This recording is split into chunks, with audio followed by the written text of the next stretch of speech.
الحمدللہ وکفا وسلام علی عبادہ الذین اصطفیٰ اما بعد فاعوذ باللہ من الشیطان الرجیم بسم اللہ الرحمن الرحیم یا ایہا الذین آمنوا لا ترفعوا اصواتکم فوق صوت النبی ولا تجہروا له بالقول كجهر بعضکم لبعض ان تحبط اعمالکم وانتم لا تشعرون سبحان ربک رب العزة عما یصفون وسلام علی المرسلین والحمد للہ رب العالمین۔ درود پاک پڑھیں۔ اللہم صل علی محمد وعلی آل محمد کما صلیت علی ابراہیم وعلی آل ابراہیم انک حمید مجید۔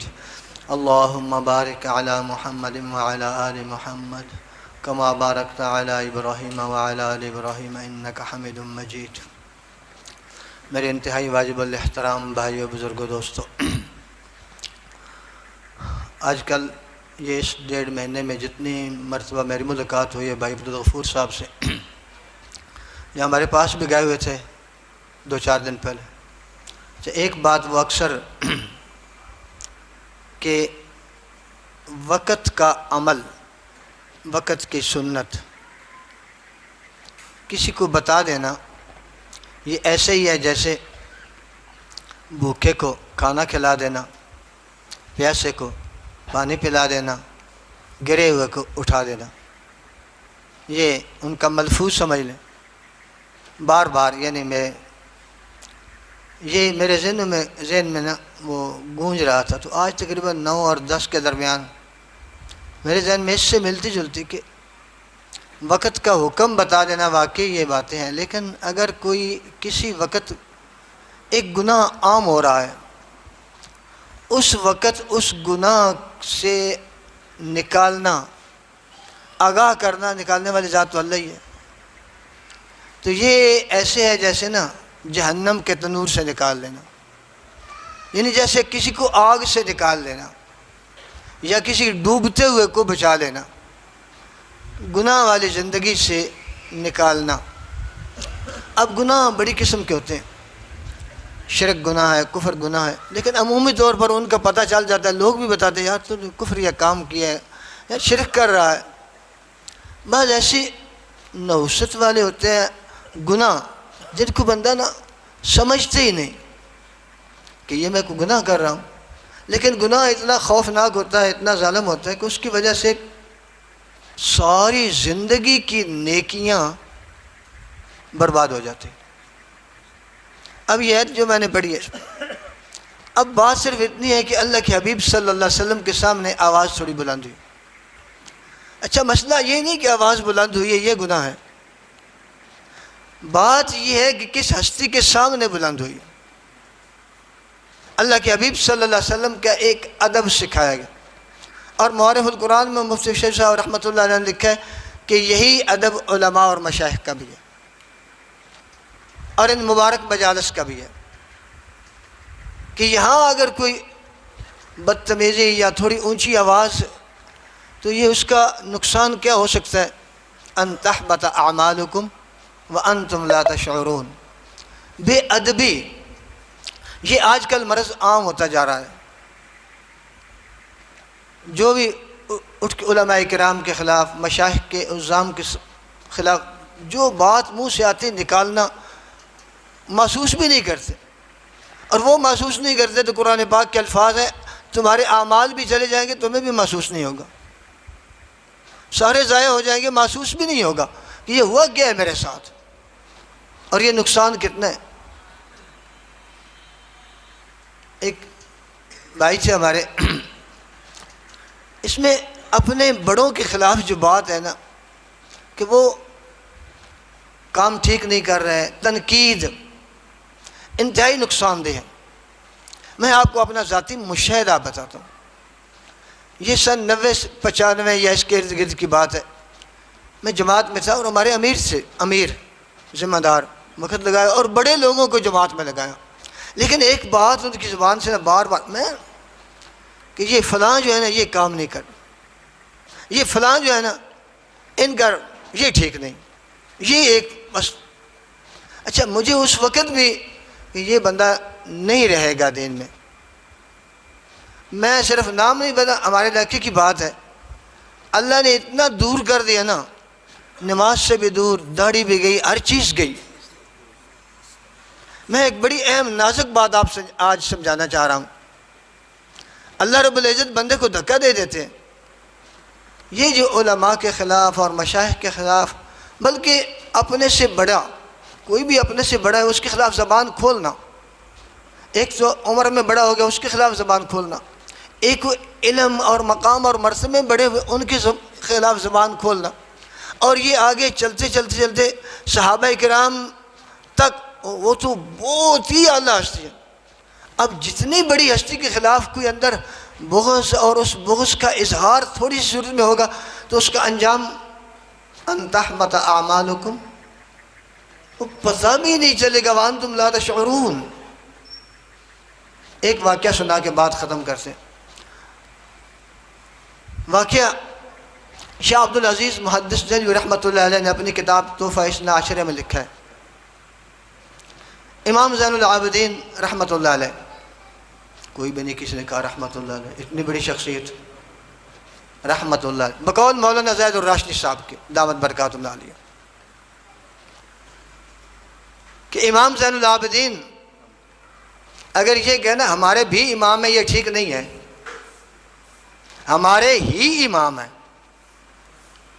اہل بیت کے بھی امام ہیں اور اہل سنت کے بھی امام ہیں. امام زین العابدین رحمۃ اللہ علیہ بیٹھے ہوئے تھے، مجلس تھی، لوگ بیٹھے ہوئے تھے. آپ ایک آدمی آیا، اس نے آ کے نا ذرا گستاخانہ تو نہیں، بڑا عجیب انداز سے سیدنا عثمان ابن عفان رضی اللہ تعالیٰ عنہ کے بارے میں نا کچھ سوال کیے. لہجہ اس کا تھوڑا سا لہجہ، یعنی لہجہ اس کا، گستاخی کا لفظ نہیں، لہجہ اس کا تھوڑا سا بہتر نہیں تھا. انہوں نے اس کے لہجے کو پہچانتے، ان کا تو مہاجرین میں سے ہے؟ کہا نہیں. انصار میں سے ہے؟ نہیں. اچھا تو نہ مہاجرین میں سے نہ انصار میں سے. تو فرمایا امام زین العابدین صاحب رحمۃ اللہ علیہ نے کہ قرآن پاک میں نا انسانوں کی 3 قسمیں بیان کی گئی ہیں. انسانوں کو 3 اقسام میں تقسیم کیا گیا. نمبر 1 مہاجرین، اور یہ 28ویں پارے میں تینوں گروہ موجود ہیں. للفقراء المہاجرین. اور دوسرا گروہ ہے والذین تبوؤا الدار والایمان من قبلہم، وہ جو مدینے میں پہلے موجود تھے ایمان والے انصار. اور تیسرا گروہ جو ہے والذین جاؤوا من بعدہم، جو ان کے بعد آئے. اب تینوں کی اللہ رب العزت نے صفات بیان کی، تینوں طبقات کی صفات بیان کی اللہ رب العزت نے. مہاجرین کی کیا صفات بیان کی؟ للفقراء المہاجرین الذین اخرجوا من دیارہم واموالہم یبتغون فضلا من اللہ ورضوانا وینصرون اللہ ورسولہ. یعنی دین کی خاطر انہیں قربانیاں کی، گھر بار چھوڑا ہے، اور اللہ کی رضا اور اللہ کا فضل، یہ ان کا مقصد ہے. اور اللہ کے دین، اللہ اور اس کے رسول کی ہر طرح کے اعتبار سے مدد، دین کو سر بلند کرنے کے لیے تن من دھن قربان کرنا. اولئک هم الصادقون، یہ سچے لوگ. آگے انصار ان کی بھی صفات اللہ رب العزت نے بیان فرمائی. والذین تبوؤا الدار والایمان من قبلہم، وہ جو وہاں مدینے میں تھے اور ایمان والے تھے، پہلے مہاجرین کے جانے سے پہلے ایمان لائے ہوئے تھے. یحبون من ہاجر الیہم، جو ہجرت کر کے آئے نا ان سے محبت کرتے ہیں. ولا یجدون فی صدورہم حاجتا، اور اپنے دلوں میں ذرا بھی ان کے بارے میں تنگی محسوس نہیں کرتے کہ ان کو کیا مل رہا ہے، ان کو انہیں ملے، انہیں سب کچھ ملے. بلکہ ان کی حالت تو یہ ہے وَيُؤْثِرُونَ عَلَىٰ أَنفُسِهِمْ وَلَوْ كَانَ بِهِمْ خَصَاصَةٌ، انصار، یہ اللہ پاک ان کی علامات، اللہ رب العزت ان کی صفات بیان کر رہے ہیں۔ اب فرمایا کہ تو نے یہ خود بتایا ہے کہ تو مہاجرین میں سے بھی نہیں، انصار میں سے نہیں۔ اب جو والذین جاؤوا من بعدہم، انصار اور مہاجرین کے بعد تابعین، تبع تابعین اور قیامت تک آنے والے سارے مسلمان اس آیت میں شامل ہیں۔ اب دیکھتے ہیں کہ تو والذین جاؤوا من بعدہم، ان کے کیا بات ہے، اللہ رب العزت ان کی کیا صفات بیان کرتے ہیں۔ یقولون، وہ کہتے رہتے ہیں ربنا اغفر لنا، یا اللہ ہمیں بخش دے، وَلِإِخْوَانِنَا الَّذِينَ سَبَقُونَا بِالْإِيمَانِ، اور وہ لوگ جو ہم سے پہلے ایمان میں سبقت لے گئے اور ہم سے پہلے ایمان والے تھے، ان کی بھی مغفرت فرما۔ وَلِإِخْوَانِنَا الَّذِينَ سَبَقُونَا بِالْإِيمَانِ وَلَا تَجْعَلْ فِي قُلُوبِنَا غِلًّا لِلَّذِينَ آمَنُوا، اور ایمان والوں کے بارے میں ہمارے دل میں کینہ بغض نہ۔ اب فرمایا تو نے یہ خود کہا ہے کہ میں مہاجرین میں سے نہیں ہوں، تو نے یہ خود کہا ہے میں انصار میں سے نہیں ہوں، اور یہ آیت بتا رہی ہے کہ تو بعد والوں میں بھی نہیں ہے، تیرے اندر ایمان والوں کا بغض ہے، تیرے اندر ایمان والوں کے بارے میں کینہ ہے۔ اس آیت میں یہ جو والذین جاؤوا من بعدہم، ہم سے پہلے جتنے لوگ ایمان والے تھے وہ ہم سے اچھے، ان کے بارے میں دعا کرنا اور انہیں اپنے سے بہت ہی اعلیٰ سمجھنا، بہت ہی اعلیٰ سمجھنا، اور ان کے بارے میں دل میں ذرہ برابر اگر کینہ بغض بیر آیا تو مسلمانوں میں سے، ایمان والوں میں سے بالکل نکل گیا۔ تحبط اعمالکم وانتم لا تشعرون کا مصداق وہ بن گیا۔ صحابہ کرام تو ہمارے آنکھوں کے تارے ہیں، اب صحابہ کرام سے ہمیں محبت، یہ ہمارے ایمان کی علامت ہے، ایمان کی علامت۔ اگر صحابہ کرام سے محبت نہیں، اٹس مین ایمان نامی چیز رہ ہی نہیں گئی۔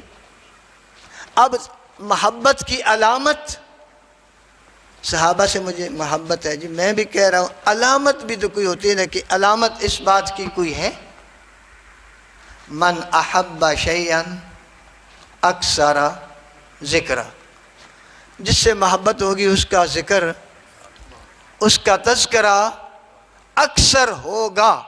تو ہم صحابہ کے تذکرے اکثر کریں، ہر مجلس میں کریں، اور صحابہ کرام کی باتیں کریں۔ صحابہ سارے ہی بڑے پیارے ہیں۔ عثمان بن عفان رضی اللہ تعالیٰ عنہ کی سیرت سے صرف ایک بات، بے شمار ان کی سیرت کے پہلو ہیں، بے شمار۔ میں نے پچھلا جمعہ بھی اور اب بھی انشاءاللہ اس پہ تفصیلی، لیکن یہاں تو وقت بالکل ہی مختصر ہے۔